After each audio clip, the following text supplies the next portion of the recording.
Comunidad Viva, El Retorno. Los invita a Nuestro Tiempo con Dios. Bienvenidos.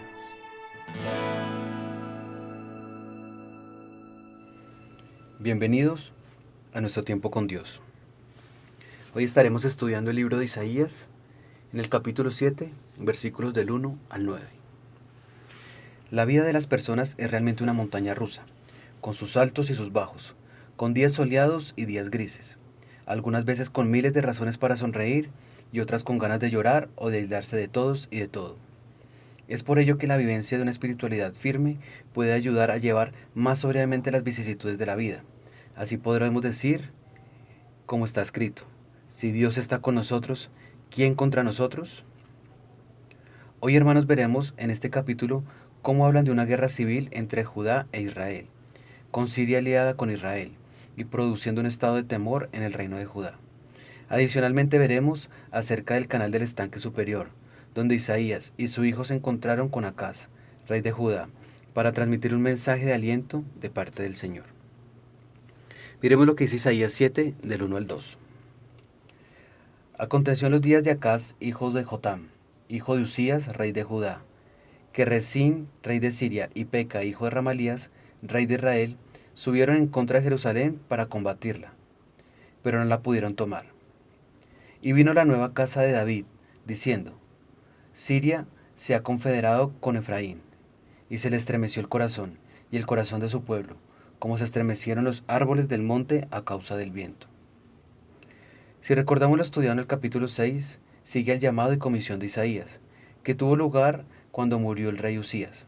Jotam, su hijo, le sucedió en el trono, y reinó durante 16 años. Para contextualizarnos, miremos lo que dice 2 de Reyes 15, 32 al 34.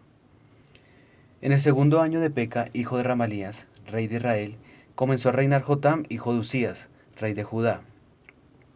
Cuando comenzó a reinar tenía 25 años, y reinó 16 años en Jerusalén. El nombre de su madre era Jerusa, hija de Sadoc. Él hizo lo recto delante de los ojos del Señor, hizo conforme a todas las cosas que había hecho su padre Usías. Jotam fue un buen rey, como había sido su padre Usías. Acaz, el hijo de Jotam, le sucedió en el trono, y fue un mal rey. Acaz reinaría por 16 años y sería un rey realmente malvado. Durante su reinado estallaría una guerra civil. Sería un periodo de gran angustia en Israel. Si usted quiere saber lo mal que fueron esas cosas, lo puede profundizar más en Segunda de Reyes. Por ahora indicaré una parte para terminar de contextualizar la historia. Miremos lo que dice Segunda de Reyes 16, 3, 4. Sino que Acaz anduvo en el camino de los reyes de Israel, y aún hizo pasar por fuego a su hijo, según las prácticas abominables de las naciones que el Señor echó delante de los hijos de Israel. Asimismo sacrificó y quemó incienso en los lugares altos, sobre los collados, y debajo de todo árbol frondoso. No era una buena persona. Tenía miedo porque Israel en el norte se había aliado con Siria, y ambos estaban avanzando contra él. Aunque no lograron imponerse al principio, Acaz tenía todas las razones para suponer que ellos finalmente terminarían por vencer. Acaz no podía esperar la bendición de Dios sobre él o sobre la nación. Como resultado, la alianza de Resín con Peca, rey de Israel, le aterró y también a su pueblo. Previamente, tanto Siria como Israel habían intentado conquistar a Judá, cada una de ellas actuando en solitario. No podría imponerse, pero jamás esperaba que juntas lo fueran a intentar. Acaz estaba seguro de que podría tomarse Jerusalén. Ahora, a pesar de que este hombre era un rey que no tenía una relación con Dios, Dios no estaba dispuesto a permitir que el pueblo de Judá fuera al cautiverio. Como ya sabemos por la historia, el reino de Judá no iba a ser conducido al cautiverio en el norte, sino que muchos años más tarde serían llevados cautivos a Babilonia. Miremos lo que dice el versículo 3. Porque Isaías fue enviado al rey para animarle. Miremos este versículo. Entonces Jehová dijo a Isaías, sal ahora al encuentro de Acaz, tú y Sear-Jesub tu hijo, al extremo del acueducto del estanque de arriba, en el camino de la heredad del lavador. Como Dios no estaba dispuesto a entregar el reino de Judá al cautiverio, quiso alentar al rey para que no realizara una imprudente y desesperada alianza con Egipto. Así que Dios le dijo a Isaías que se encontrara con el rey Acaz. En este versículo necesitamos observar algunos detalles. En primer lugar, Isaías tenía que encontrarse con Acaz en el extremo del acueducto del estanque de arriba. Era desde este lugar del acueducto donde entraba el agua del estanque que circulaba por dicho acueducto y entraba en la ciudad de Jerusalén. Ahora, uno no puede obtener satisfacción de una tubería llena de agua. Era necesario tener una llave en algún lugar. Y uno tenía que ir al lugar donde el agua salía de esa tubería, de lo contrario no podría beberla. ¿Saben? Alguien vendría de la línea de David para traer el agua de vida, así como el agua para los habitantes de la ciudad salía del final del acueducto.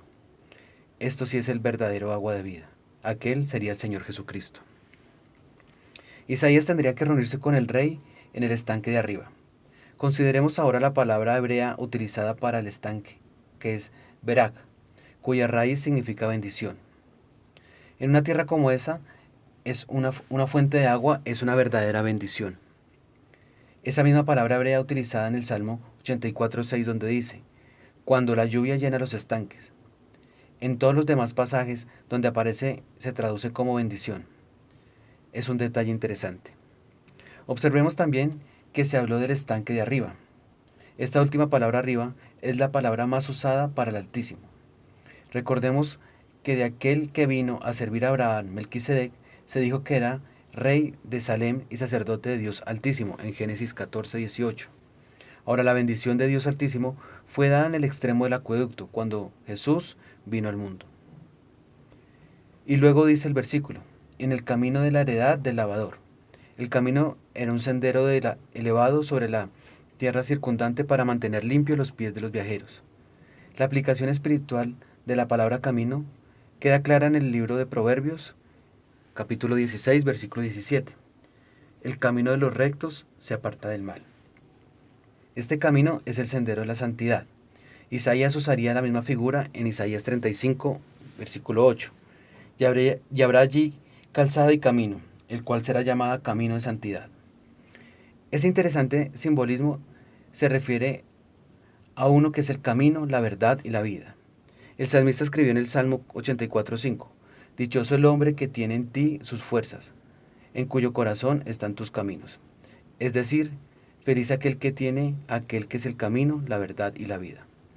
Observemos igualmente que la reunión tendría un lugar en la heredad o campo del lavador. Este campo era el lugar donde la gente iba a lavar sus ropas. Era como la lavandería en aquellos tiempos. Aplicando esto a nuestras propias vidas, diremos que si queremos limpiar nuestra vida, debemos acudir al Señor Jesucristo. Él dijo en Juan 15:3, ya vosotros estáis limpios por la palabra que os he hablado. Así que podemos ver que no fue ningún accidente que Isaías fuera enviado a ese lugar tan interesante para su reunión con Acaz. Dicho lugar tiene un hermoso significado espiritual para nosotros. Pero también tenemos algo más. Se le indicó a Isaías que llevara a su hijo. Este niño tenía un nombre muy curioso. El nombre de este joven, Sear Jesub, traducido del hebreo que quiere decir un remanente volverá. Y lo interesante acerca del nombre de aquel joven es que Dios siempre ha tenido un remanente fiel a él. Miremos los versículos del 4 al 9. Y dile, guarda y repósate, no temas, ni se turbe tu corazón a causa de estos dos cabos de tizón que humean, por el ardor de la ira de Rezín y de Siria, y del hijo de Ramalías. Ha acordado maligno consejo contra ti, Sirio, con Efraín y con el hijo de Remalías, diciendo, vamos contra Judá, y aterroricémosla, y repartámosla entre nosotros, y pongamos en medio de ella por rey al hijo de Tabel.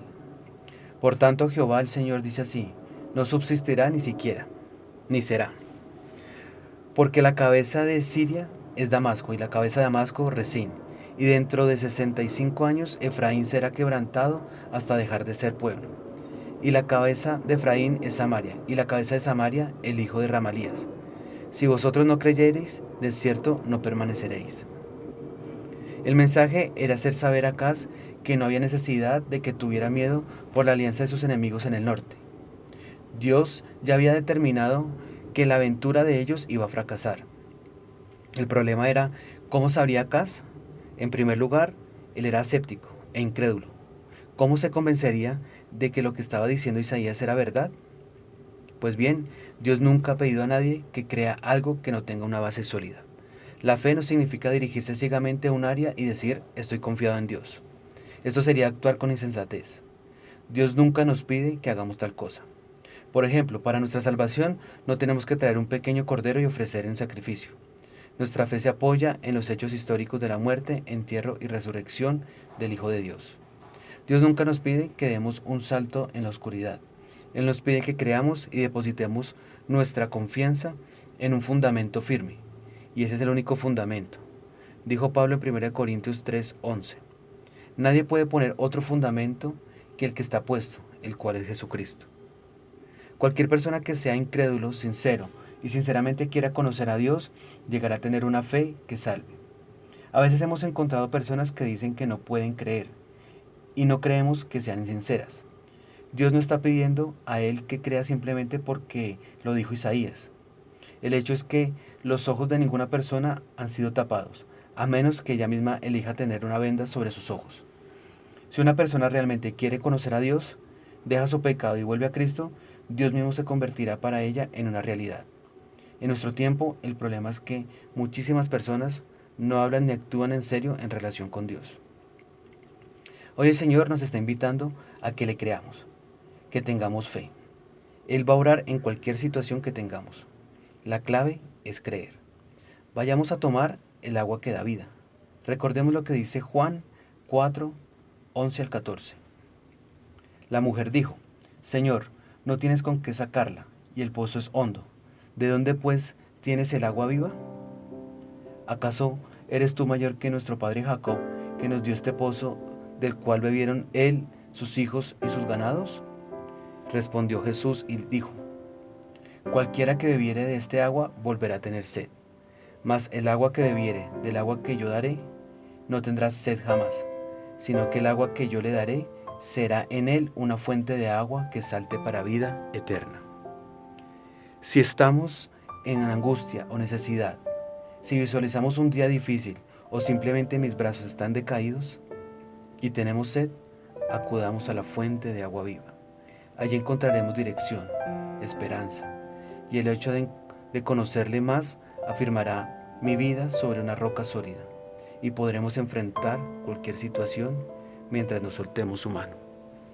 Gracias, Padre, porque nos das la posibilidad de tener una relación contigo, Señor. Gracias porque entendemos que nuestra vida se debe cimentar sobre esa verdadera roca sólida que es en Jesucristo. Ayúdanos a creer, Señor, que tú nos vas a llevar adelante. Ayúdanos a tener fe. Quita las vendas de nuestros ojos. No dejes que nuestro corazón, Señor, nos aísle de ti, Señor, por temor, por angustias, sino que realmente nosotros podamos enfocarnos, Señor, que a pesar de los problemas y las vicisitudes de este mundo, podamos seguir adelante victoriosos, porque como decíamos, Señor, mientras tú estés con nosotros, ¿quién podrá contra nosotros? Realmente, Señor, eres la fuente de agua viva. Gracias, Padre, en el nombre de Cristo Jesús. Amén.